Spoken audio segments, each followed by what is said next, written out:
Hello, मी Vaishali Giri from Girish Techup private limited पुणेमधून. आणि आज आपल्या क्लासचा स्टुडंट प्लेस झाला आहे श्रेयांश डी प्रायव्हेट लिमिटेड कंपनीमध्ये as a Java full stack developer with package 2.7 LPA. आणि आज आपण जाणून घेणार आहोत त्याची टेकअप सोबतची आजपर्यंतची जर्नी. तर सगळ्यात आधी अनिकेत, तुला खूप खूप तुझं अभिनंदन आणि पुढील वाटचालीसाठी खूप साऱ्या शुभेच्छा पण. तर तुझा आजपर्यंत टेकअप सोबतचा प्रवास कसा राहिला? पहिल्यांदा थँक्यू मॅडम, मला हा चान्स दिल्याबद्दल, कंपनीच्या ड्राईव्हला पाठवल्याबद्दल. आणि मी जुलै 25ला जॉईन केला होता फुलस्टॅक जावाचा कोर्स. त्यानंतर स्टार्टिंगला मला ड्युरेशन थोडं जास्त वाटलं होतं, पण ज्यावेळेस कालांतराने जसं जसं पुढं पुढं टाईम जात गेला त्यावेळेस मला एकदम क्लॅरिटी भेटली की नेमकं काय काय गोष्टी शिकल्या पाहिजे, कशा स्क्रॅच पासून किती डेप्थमध्ये त्याचा स्टडी केला पाहिजे. तसं सरांनी पण भरपूर गायडन्स केलं, तुम्ही स्टडी करा. आपल्या क्लासचं शेड्यूल तर जसं म्हणजे सकाळी 8 ते संध्याकाळी 8 असतं. त्याच्यात थेरी पण असतं, ॲप्टिट्यूड सेशन असतं, आणि इंग्लिशचे सॉफ्ट स्किल वगैरे, ग्रुप डिस्कशन, असे भरपूर ॲक्टिव्हिटीज कंडक्ट केल्या जातात. तर याचा आम्हाला माझ्या ह्या प्लेसमेंट जर्नीमध्ये खूप सारा फायदा झाला. जसं की भरपूर कंपन्या स्टार्टिंगचा राऊंड हा GD ठेवतात कम्युनिकेशन टेस्ट करण्यासाठी. तिथं पण मला त्या लेवलला त्याच्याबद्दलचा म्हणजे जे GD मध्ये जे असतो इम्पॅक्ट कसा पडन माझा, त्या हिशोबाने माझा भरपूरसा प्रिपरेशन जवळपास क्लासमध्ये झाली होती. त्याच्यानंतर मला भरपूर कंपन्यांच्या GD मध्ये भरपूर त्याचा फायदा झाला. जसं आणि सर्वात पहिल्यांदा कंपनी कोणती पण असो ती ॲप्टिट्यूड राऊंड कंडक्ट करते. त्या ॲप्टिट्यूड राऊंडचा पण मला म्हणजे क्लासमध्ये जे ॲप्टिट्यूडचे क्वेश्चन वगैरे सॉल्व्ह करून घेतले जातात त्या लेवलचे सर जसे शिकवतात, त्याचा पण मला भरपूर खूप साऱ्या कंपनींसाठी ज्यावेळेस मी कंपनीनं अप्लाय केलं त्यावेळेस मला फायदा झाला माझा फर्स्ट राऊंड क्लिअर करण्यासाठी. त्याच्यानंतर जो आपला सेकंड राऊंड येतो टेक्निकलचा, तर टेक्निकलमध्ये कंपन्या खूप स्ट्रॉंगली टेक्निकल पर्सन बघतात. तर सरांनी ज्या हिशोबाने शिकवलं, म्हणजे ज्या डेप्थ नॉलेजमध्ये शिकवलं, त्याचा मला एकदम पुरेपूर फायदा झाला. प्रत्येक राऊंड माझा क्लिअर होत गेला. त्याच्यानंतर जसं की लास्ट राऊंड येतो आपला टेक्निकल इंटरव्ह्यू.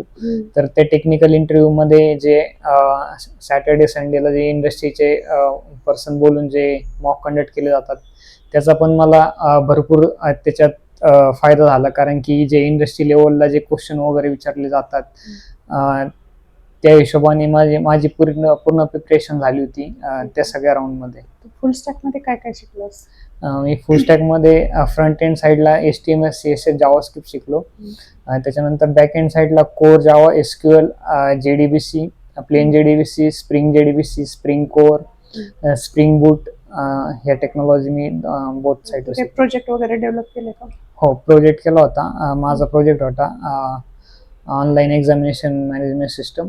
तो मी पूर्ण प्लेन JDBC सर्व्हलेटमध्ये केला होता. कारण की जे ॲडव्हान्स टेक्नॉलॉजी जे शिकण्यासाठी आपल्याला बेस जो लागतो सर्व्हलेट GSPचा, तर तो क्लिअर करण्यासाठी सरांनी त्या प्रोजेक्टमध्ये मला भरपूर हेल्प केली.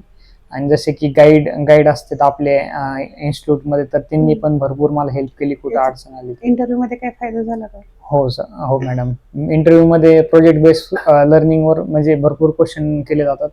तर त्यामध्ये मला त्याचा पुरेपूर फायदा झाला. आणि मला म्हणजे असं कोणताही प्रॉब्लेम जर त्यांनी सिनारिओ बेस वगैरे क्वेश्चन जर रेज केले तर मला त्याचा तिथे एक्सप्लेनेशन देता आलं. आणखीन काही एखादी अशी आठवण जी टेकअपची तुला लाईफ टाईम आठवणीत राहील असेल? नाही, टेकअपची जसं की असतं सर, खूप जणांना वाटतं की शेड्यूल खूप हेक्टिक असतं, पण तसं नाही. आपले स्किल जर स्वतःला जर इम्प्रूव्हमेंट करायचं असेल तर थोडासा वेळ कुठेतरी देणं गरजेचं आहे. आणि तो वेळ फक्त स्वतःच्या इम्प्रूव्हमेंटसाठीच आहे. त्याच्यासाठी मग पूर्ण तसं तर ओव्हरऑल एकदम एन्व्हायरमेंट खूप छान आहे टेकअपचं. आणि कसे एक वर्ष जसं जर बघायला गेलं तर जुलै 25 ते जुलै 26 तर एक वर्षाचा पिरियड आहे. तर हा 1 वर्षाचा पिरियड कसा झाला हे मला पण आजपर्यंत माहित नाही, कारण की खूप साऱ्या जसं आपण लर्निंग पर्पजने जर गेलं तर खूप साऱ्या गोष्टी मला इथे शिकायला भेटल्या स्क्रॅच टू ऍडव्हान्स पर्यंत. त्याच्यामुळं मला तरी वाटत नाही असं काही बॅड इम्पॅक्ट वगैरे म्हणजे बॅड निगेटिव्ह फीडबॅक वगैरे काय असं नाही. एकदम पॉझिटिव्हली एन्व्हायरमेंट. भरपूर स्टुडंटला 4 महिन्यात कोर्स करायचा असतो, 7-8 महिन्यातच करायचा असतो. तुझ्या हिशोबाने ड्युरेशन जास्त नाही वाटत का? नाही मॅडम, तेवढं ड्युरेशन लागतंच, कारण की 2 आणि 4 महिन्यामध्ये इतकं स्टार्ट टू एंड शिकवणं, तेवढ्या डेप्थ मध्ये जाणं, तिची अंडरस्टँडिंग करणं, त्याचे प्रॅक्टिस करणं हे पॉसिबल नाही. आणि जरी कंपनीमध्ये जर ॲज म्हणजे 5 किंवा 6 वर्षाचं म्हणजे 5 किंवा 6 मंथचं जर आपण ट्रेनिंग जर घेऊन गेलं तर तिथं जर इंटरव्ह्यूला जर गेलं तर तिथं डेफिनेटली आपलं रिजेक्शन येण्याचे भरपूर चान्सेस असतात. कारण की सगळ्यांनाच माहिती आपण अनुभवातून शिकतो, तसे तो अनुभव असतो एक शिकण्याचा, त्याला एक्सपेरिमेंट करण्याचा, त्याच्यातूनच भरपूर शिकायला भेटलं. आणि त्याच्यामुळं रिजेक्शन येण्याचे चान्सेस हे भरपूर कमी होतात, कारण की प्रॅक्टिस तेवढी झालेली असते आपली इथं. जॉईन केलं तेव्हा तुझी टेक्निकल लेवल आणि आज याच्यामध्ये किती फरक वाटतो? तर त्याच्यात भरपूर फरक होता, कारण की मी ज्यावेळेस क्रॅशला आलो होतं मला तर काहीच नव्हतं माहिती. माझं जसं बॅकग्राऊंड हा इलेक्ट्रॉनिक्स टेलिकम्युनिकेशनचा आहे. त्याच्यानंतर मला इकडे थोडा स्विच व्हायला थोडासा वेळ लागला, जसं की 1-2 महिने सेटल व्हायला आणि एकदम स्क्रॅच पासून शिकायला आणि ऍडव्हान्स पर्यंत. जर स्क्रॅचच्या ज्या बेसिक कन्सेप्ट येतात त्या माझ्या पूर्णपणे सरांनी क्लिअर करून घेतल्या होत्या, त्याच्यामुळे मला त्याचा काही प्रॉब्लेम आला नाही. त्याच्यामुळे ऍडव्हान्स गोष्टी ज्या शिकण्याला आहे त्याला वेळ भेटला, तिची प्रॅक्टिस करायला टाइम भेटला आणि त्या समजून घ्यायला पण भरपूरसा वेळ भेटला. आणखी काही जे आता नवीन स्टुडंट जॉईन होतात त्यांच्यासाठी तुझा काही मेसेज असेल तर शेअर करू शकतो? माझं एकच मेसेज राहील की प्रॅक्टिस करा आणि शिकण्याच्या हेतूने, स्वतःला डेव्हलप करण्याच्या हेतूने कुठतरी विजननुसार चाला. कारण की आत्ताच्या युगात टेक्नॉलॉजी खूप फास्ट आहे, पण त्या टेक्नॉलॉजीला जो लागणारा बेस आहे तो बेस जर क्लिअर जर नसेल तर आपण ती टेक्नॉलॉजी ग्रॅप करू शकत नाही आणि तिला आपण बीट करू शकत नाही. तर त्या हिशोबाने जर बीट करायचा असेल तर आपला बेस हा 100% स्ट्रॉंग असला पाहिजे. त्यानुसारच आपण पुढं आपल्या जी जर्नी असेल तिला आपण अचीव करू शकतो आणि आपले जी अपॉर्च्युनिटी ती आपण ग्रॅब करू शकतो. Thank you for your feedback. Thank you madam.